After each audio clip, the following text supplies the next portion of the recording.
Thanks. Yeah, awesome. And it's great to hear from everybody. So I guess we're going to be talking today about succession planning for caregivers. Angela reached out and suggested that this was a topic of interest for people, just kind of something weighing heavy on people's minds as they think about, providing care long-term for their families or little ones who are in their care. So just a little bit about me. So I am a senior staff attorney with Southeastern Ohio Legal Services. Southeastern Ohio Legal Services is a nonprofit law firm. We represent low-income individuals and seniors in the Appalachian region of the state. So we actually cover 30 counties in Ohio. A little bit of a caveat, I am an Ohio attorney, so everything I'm going to talk about is based in Ohio law. I can't speak to other states, so if you have anything in other states, I would recommend reaching out to an attorney there. Some of the information, however, is pretty general and might be applicable, but I can't guarantee it. I got involved with working with kinship providers and young people because I originally, when I came to Southeastern Ohio Legal Services, I came with a grant that is we called the Youth Law Project. So I was actually embedded, or I was based in a provider area, the Sojourners Care Network, which is a foster care agency. And they provided care for people who were aging out of foster care or kids who were just kind of in the system and needed to find going to kinship placements and different things like that. So I started seeing young ones and families and things like that just through that project and got to know a little bit more about the child welfare system, custody, just the lay of the land in Ohio. Then we also got a grant for the Appalachian Children Victims Assistance and Prevention Program, which focuses on youth who are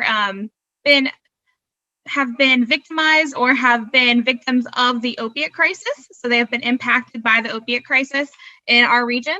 And a lot of that led to kids being placed in foster care or in caregiver settings. So we've kind of helped out and reached out to a lot of different kinship providers and kinship families just to make sure that we can provide our services and resources to families in need. That's also led to me being on Region 10 of Ohio CAN's advisory board, and then also just doing additional work for kinship families as it comes up. So that's just a little bit about me and kind of where I come from in this region of work. So today we're going to talk about succession planning. I've got some good news, some not some good news. I've got some things for us to think about, and then just some kind of general advice about the types of custody arrangement that you might have and how succession planning might play into that. And then I also have some information just generally about estate planning and just thinking about, planning for what happens after you pass on or are no longer available to care for the young one. I do want this to be kind of free form. I don't have a very long presentation, but if you have any specific questions or want me to go into any kind of details, feel free to stop me at any point and ask me to clarify. I also talk fast. So if you're on the phone and not able to read this, feel free to stop me. Let me know if I need to repeat something or re-explain something. Attorneys aren't always the best at just generally speaking in terms that people understand. So if I need to reword something, feel free to stop me. You're not going to hurt my feelings. I prefer to have more of a one-on-one conversation, and Zoom calls have been a little difficult, and Zoom presentations have been difficult just because you can't really get that interaction that I'm used to whenever I'm presenting. So feel free. So like I said, I have some good news and some not so good news when it comes to thinking about what happens if something were to happen to you or if you were no longer able to care for the young ones who are in your care. So the good news is that there are ways that you can designate somebody to take over for you as caregiver in certain situations. You can let your wishes be known. You can tell the court. You can talk about a guardianship or custody placements. There are things that you can do to make your wishes known. The not so good news is that you don't have the final say. So even though you might know exactly the perfect person to take care of these people, these young people, even though, you've kind of set it up and this is what you want to happen, there's no guarantee that the court is going to follow through with your wishes. The probate court or juvenile court always have the final say, and ultimately they might not approve the person you designate. So it's just something to kind of be aware of, that your wishes are, in Ohio, just wishes. They do carry some weight, but they're not the end all be all when it comes to deciding what's in the best interest of the child moving forward. It really depends on what type of arrangement that you're in when you're talking about how you designate a successor caretaker for the young people in your care. So I've heard somebody earlier say that they were in an adoption situation, they've adopted the young people in their care. That's great. Whenever you adopt somebody, you stand in place of their biological parent. So that the law sees you as their parent, and that is it. So if you've adopted the child, then you are the parent, and you can execute a will and designate who you wish to take care of the child, or you can arrange to have somebody take over custody or guardianship by starting that process in either the probate or the juvenile court. Custody is always going to be in juvenile court. Guardianship is always going to be in probate court. So you can do that in advance. Like if you're finding yourself in declining health and you're not able to take care of them right now, then you could go ahead and start that process and turn over custody or turn over guardianship to the young person. And it's because you are the end all be all as the parent in the law's eyes. That really holds a lot of weight right now. And then once they have decided, once it's in your will, that also carries more weight. But there's a little bit more of a legal process down the road after your passing in the probate court that has to go through for that will to get read by the court and to get finalized by the court. So it really just depends on, what kind of situation you're in, whether you can plan it far enough ahead to kind of get that process started early. In a custody situation, if you have custody through the court, it could happen through juvenile. You could also have it a private custody action, or it can be like a child welfare custody case. In that case, it really depends as well. If you have custody through a court and you find yourself in declining health, then you can petition the courts to designate someone else as the custodian. Generally, what would happen is you would work with that person to make sure that they're able to take over custody. You would help them file a petition and you wouldn't contest it. And then the court would then rule to turn over custody to the young person of the young person to that person in the meantime. Now, if you're in a situation where the case is still open and it's with child welfare, that's a little different, and we'll get to that in a second. If the custody case is still open and there is visitation and there are things going on with the biological parent, and the biological parent is still partially in the child's life, then that can get a little murky whenever the person you want to turn the child over to is not the biological parent. The biological parent, as long as permanent custody has not been established or parental rights have not been severed, which happens in a child welfare case, but not in typical custody cases, if that parental relationship has not been formally severed by the court, then they always have the right to come in and to request custody. Generally speaking, as long as nothing has changed in the person who has custody's life, so as long as everything's the same and the judge has no reason to believe that it is in the best interest for the child to go back with the biological parent, that doesn't go anywhere. Usually the court will just maintain the status quo. However, if you're in declining health or you pass away, then a situation has changed and the court needs to make a redetermination of best interests. And that can change the equation to some extent, depending on what's going on with the person that you're trying to turn custody over to. There's always more of a calculation that has to occur when we're talking about custody. Similarly with guardianship, if you have a guardianship and you find yourself in declining health, then you can always petition the courts to designate someone else to be the guardian. And the court just has to make that determination. And if it's a guardianship, that's typically whenever the biological parents are not, are usually whenever it's a guardianship, the biological parents are both deceased. And then it's just a matter of the court determining what's in the best interest of the child for the guardianship. And given that you've had the child, they will hold your wishes, generally speaking, in high regard, because they believe that you know best for the child. However, it really depends on the situation of the person that you are trying to turn guardianship over to, because the court will do their due diligence and try to make sure that that person is right as a good fit for the child. When it comes to informal kinship care, and we see this all the time, especially in my part of the state, where there is no adoption, there is no formal custody, there is no guardianship. The parents just have left the child, and now the grandparent or whoever is taking care of the child, and there's no paperwork.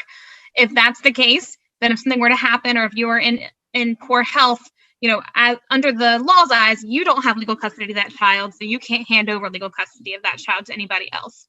So in that situation, there's really nothing that you can do to make a plan other than to get yourself custody and put yourself, or guardianship or adoption, and put yourself in one of these other categories to make sure that you are able to successfully plan for what happens to that child if something were to happen to you. Baylee, I have a quick question. Yeah. So say the child is under 18 and no arrangements have been made for where the child is going. How does the court decide what to do with the child, or what's that process like? So if something were to happen, and something were to happen to the caregiver, and they were to pass away unexpectedly or had made no other arrangements, and there was an informal situation, then typically what's going to happen is foster care is likely, child welfare is going to get involved, because the school is going to be made aware, or somebody in that child's life is going to be made aware that their caregiver is no longer there. And they're going to then step in, and then they're going to be in the child welfare system and probably try to make a connection to a kinship provider if one can be found, or end up in the foster care system.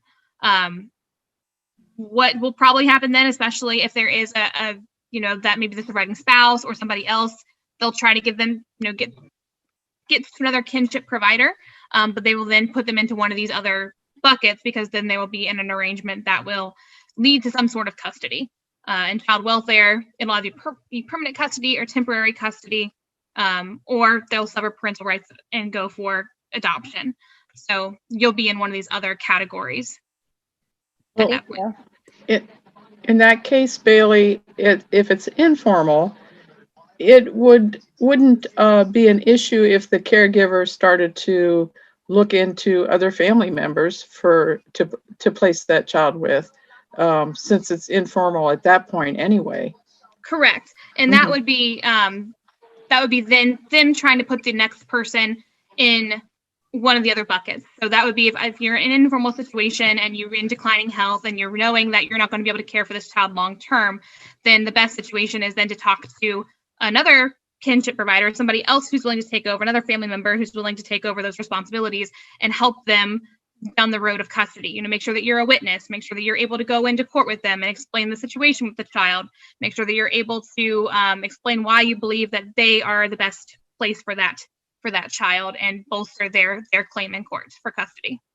Yeah, that's a really good point. That makes sense. Thank you. Yep. Okay. So there's several things that you need to think about when you're talking about, who's going to be the next person to provide care for the young ones that you're taking care of. You want to make sure that whenever you're thinking about a successor caretaker, that you're looking for someone who shares your core values. If you go to church regularly, is this person going to take that child to church as well? Are they going to make sure that that child has the same relationships that you make sure that they have? Are they still going to be in the same community? If you have, cultural beliefs or cultural, religious, what have you, you want to make sure that child is going to be with somebody who has those same core values and is going to raise them the way that you would want them to be raised if they were with you for the long haul. You want to make sure that the person that you're turning them over to, is financially capable of caring for that child, in addition to other sources of income that they might get available through the state. You want to make sure that you're not putting the child in a situation that's worse off than, you taking care of them. Are they going to be able to financially support the child that they're taking in, given their other family obligations that they might have? You want to consider the character of the person that you designate, because the court is going to look into it for you. So whether that person has a criminal background or drug use, the court is going to want to know all those things and is going to do their own due diligence. So if it doesn't behoove you to put that in your will, or to try to turn the custody over to somebody who has a criminal background or a significant drug use, because the court's going to turn them down anyway. So make sure that you're paying attention to that and exploring those things with people when you're talking to them about whether or not they would be willing to take on this responsibility. You also want to think about whether someone's young enough to take on the responsibility and not cause additional upheaval in that child's life. I had a client who, God love her, she was 79 and she took on 6 kids because her sister had passed away, and the youngest kid was 4 years old. And she was the last option, but she was so upset because she realized, that chances were she wasn't going to be around for that 4-year-old for the full time. So that child was going to have to be turned over to somewhere else eventually, just because she was going to be getting older and couldn't take care of the child. And she knew that was just going to be additional turmoil. So just thinking through, how are you going to make sure that the next person you turn them over to is a stable and solid influence in their life. If the biological parents retain visitation rights, or if there's some kind of relationship that you have come up with and that the children are able to maintain a relationship with their parents, you want to make sure that you find someone who's going to respect that arrangement and follow the court's orders if one exists, or if one doesn't exist and if you feel it's in the best interest of the child to have some sort of relationship with the parent, you want to find somebody who has those boundaries, but also has that openness and welcomes that relationship, because that's how you feel, is best for the child. If you're leaving money or assets to care for the child, it's important to note that in Ohio, there's 2 types of guardianships. You can have a guardianship of the estate and a guardianship of the person, or a guardianship for the kids. And those are 2 different things. So they can be the same person, but they don't necessarily have to be. So just because the person that you are leaving the child to isn't the person that you think would be the best financial planner, that's fine. In Ohio, that's fine. You can have 2 different people fill those roles.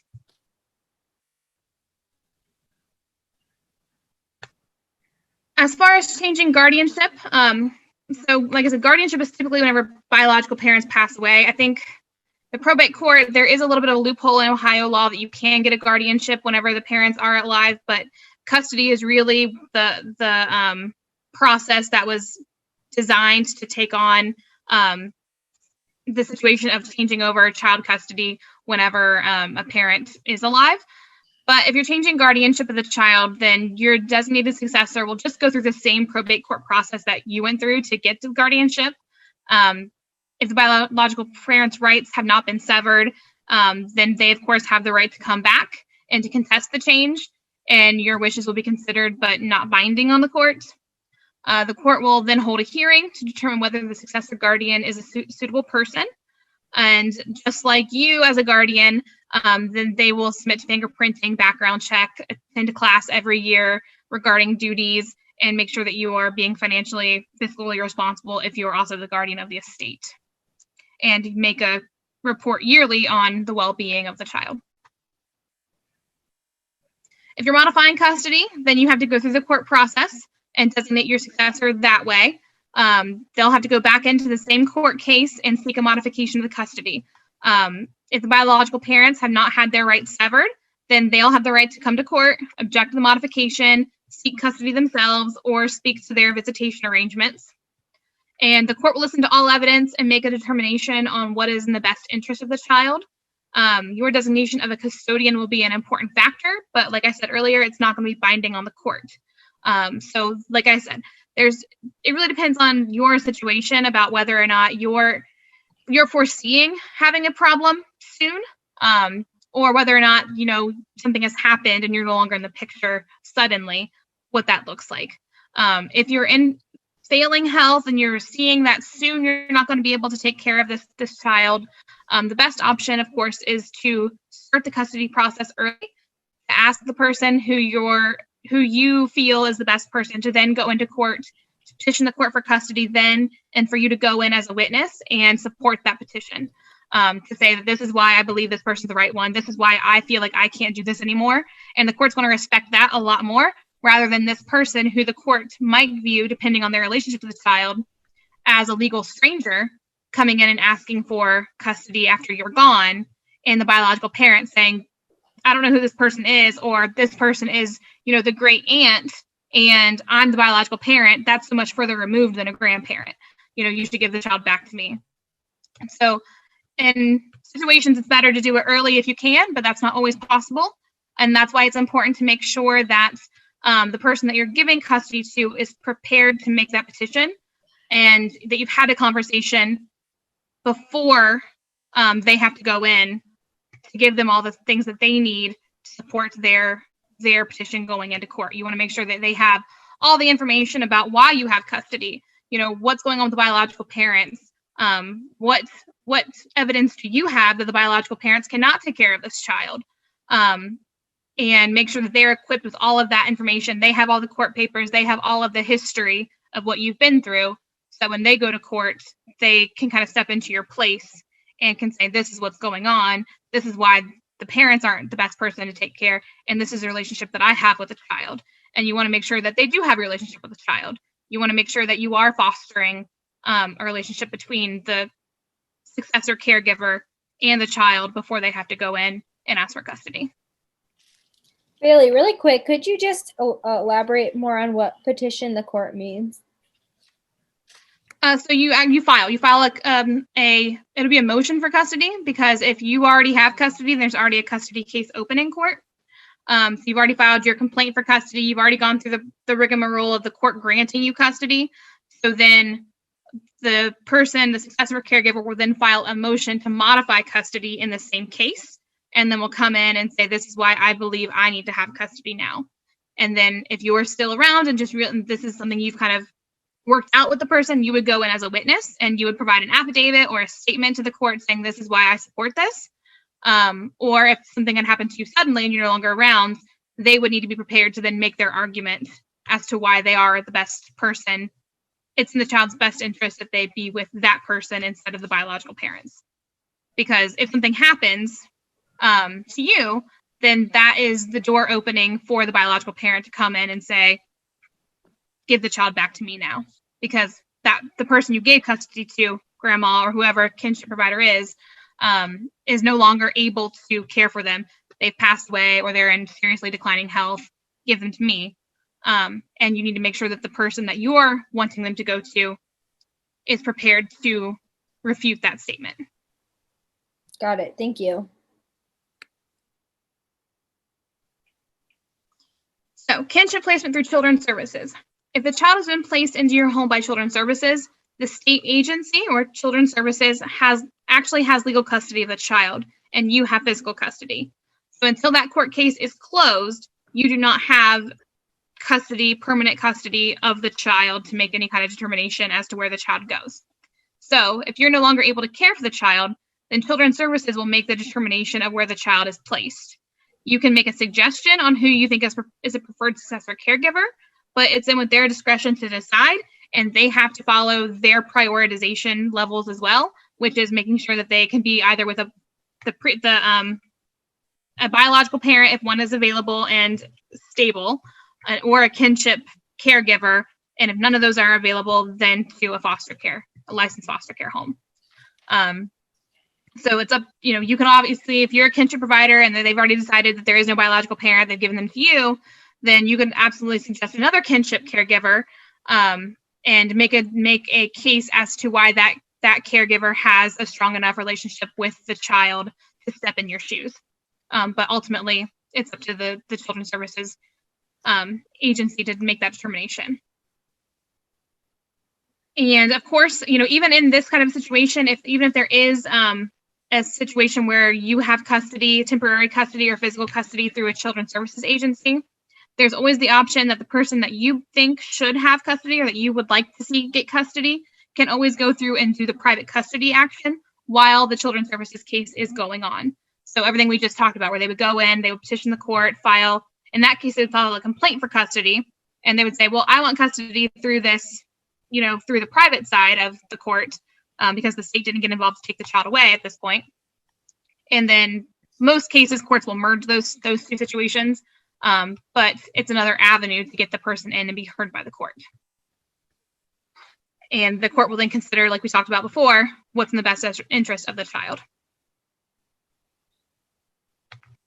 There's also, we talked about, whenever I was here last time, we talked about grandparent power of attorney and caretaker affidavits power of attorney. A grandparent power of attorney is powers given by the biological parents. They sign an affidavit stating that they are turning over care of the child to you as the grandparent to do certain things, like get the child enrolled in school, get them taken care of at the hospital if need be, to do those types of limited things. They're not giving over full custody to you. They're just giving you physical custody. So if you're no longer able to provide the care, then it's up to the biological parents then to determine whether or not they want to sign over an affidavit to another grandparent. Because it's important to note that even if they sign a grandparent power of attorney or a caretaker affidavit, either way, it has to be a grandparent. It can't be any other type of family member or family friend. So the biological parent would then be responsible for executing a new power of attorney with somebody else named as the caregiver. The difference between a grandparent power of attorney and a caretaker affidavit: the grandparent power of attorney is something that the biological parent signs off and says, I want this grandparent to take over physical custody of my child, and I give them permission to enroll them in school, seek medical attention, do these certain things. A caretaker affidavit is for the situations whenever a child has been left with a grandparent and the grandparent says, I can't find my child, but I now have my grandchild. In court, I think you should give me physical custody of this child until we're able to figure out what's going on with my child. So therefore, the court isn't granting you custody because, as I mentioned last time I was here, custody is meant to be forever. The court doesn't like to go in and keep modifying custody. So caretaker affidavit says, okay, well, we don't know what's going on right now. They dropped this kid off and disappeared. I don't know if they're coming back. I don't know if what's going on. So caretaker affidavit says, okay, give me a year to figure out what's going on. Court just grant me physical custody so I can do all these things, and then I will file custody, or the children will go back to the biological parent. That's kind of what that's there for.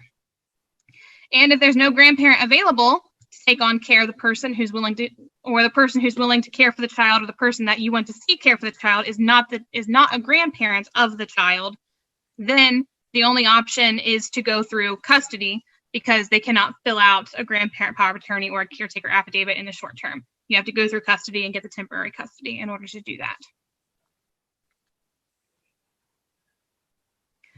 So once you've identified who you'd like to see take over custody, there are some things you can do to kind of prepare. Once you've determined that there's someone who should take responsibility, if they're not able to provide care, then if the biological parent is able to provide care, then you should communicate with them to determine if they're willing to accept the responsibility. You should make sure that they have access to or copies of all the legal documents that you have, so they can take appropriate action when the time comes. If biological parents still retain the rights to the children and are unlikely to agree to a modification of the guardianship or custody, you want to make sure that the person that you are designating to be the successor has all the relevant information. That means if the biological parents have a criminal history or a drug history, you want to make sure that you give them all the evidence that the person needs to make those arguments in court, because you're anticipating that the biological parent is going to come back and try to argue that they're the best person for the child to be with. You also want to make sure that they have all the documentations of any other issues to show why returning the child to the biological parent would not be helpful. Maybe they're not in a stable living situation and you're aware of that, or what have you, or there was somebody who's abusive to the children. Even if the biological parent isn't, if there's somebody who's bad to be around the child that the biological parent will bring around the child, you want to make sure that you provide the person that you would like to see get custody all that information, so that they're aware of it. If you're in declining health, like I said, you may want to petition the court to modify the guardianship or custody in advance, before you are no longer available to testify or tell the court what your wishes are or your concerns. Of course, you can always put that in an affidavit now. You can always explain that and have it notarized, and it can be presented as testimony in court if something were to happen to you. But things change so rapidly, and it really depends on how long that affidavit, when it is signed and notarized, is between that signature date and whatever happens in court. The court's going to consider that span of time. So if something were to happen to you and you had just signed the affidavit, the court's going to say, okay, this is clearly her wishes right now. But if something happens, you sign the affidavit, something happens to you 15 years from now, the court will look at that and say, we don't know what's happened in the last 15 years. We don't know if that's any good anymore. So the court will question it more, if that makes sense.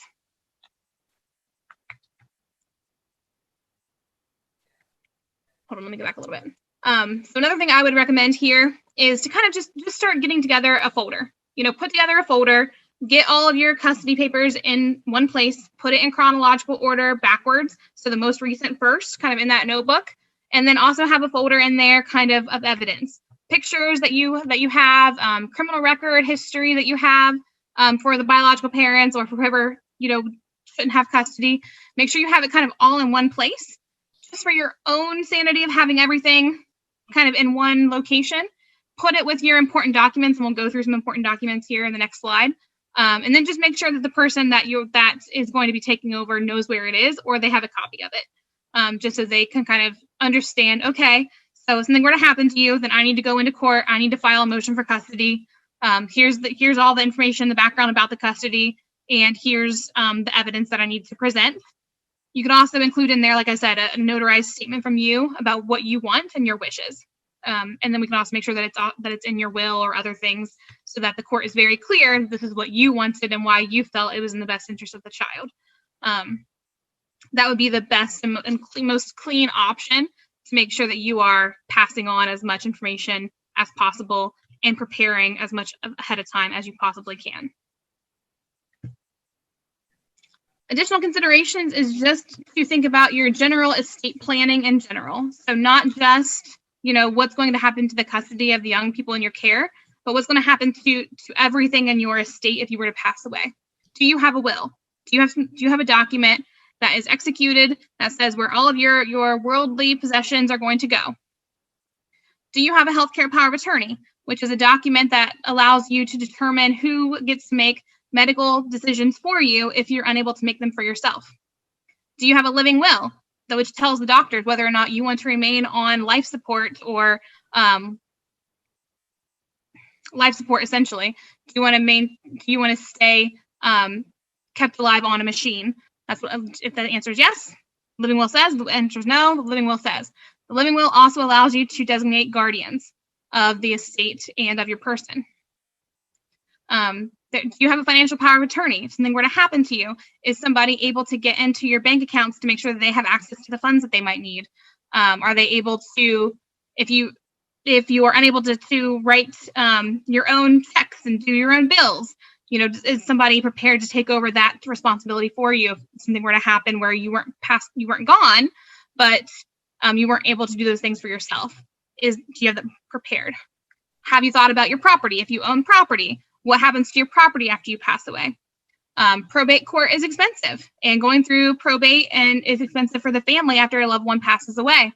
There's only 3 reasons in Ohio that somebody has to go through the probate process, and that is if the person who died has owned land when they passed away, if they owned a vehicle when they passed away, or if they owned a bank account when they passed away. But all 3 of those can be avoided if you prepare ahead of time by making sure that you have a survivorship deed on your property, a transfer on death, or a payable on death beneficiary on the title of your vehicle or on the bank account that you use. Or if it's a joint account, then they already have access to it. Have you thought about what happens to the property after you pass away if you are Medicaid eligible and you have Medicaid estate recovery, which means that if you received a certain level of Medicaid services, the state's going to then come after you pass and try to take the home. Have you thought about what that looks like for whoever is still living in that home whenever you pass away? Or if you have significant assets or significant things that need to be allocated for the care of the child or the people in your care when you pass away, maybe you need to think about setting up a trust. Talking to an attorney about these types of things are very important. And it really depends on your individual situation, what or any of these things you might need. I always tell people that I would hand out a will, a healthcare power of attorney, and a living will like candy. I think everyone should have one regardless of your age. Financial power of attorneys are a little bit more risky just because they are active the minute you sign them. meaning that as soon as you sign it, whoever you signed it over to has access to anything that you might have, and that could be risky, depending on who you're giving it over to. So I tell people hold off on those as long as you can. But then also just thinking about, like I said, property, vehicles, bank accounts, who has access to those. That way there's not an added step for your loved ones to have to go through and ask a court to grant them access to those things. They can get access to them right away just by giving a death certificate to the person in charge. Baylee, are there ways for people to do these things without an attorney's help? So Pro Seniors helps out low-income seniors. I know that we are part of the state. We help out low-income seniors. There are living will and healthcare power of attorney documents available. I'll have to send those links though to Angela so she can provide them, because I think they're on one of the Ohio legal aid websites, but I'm not entirely sure which one. But you can print them off and then just sign them and have them notarized, and they are they're active then as soon as they're notarized or witnessed.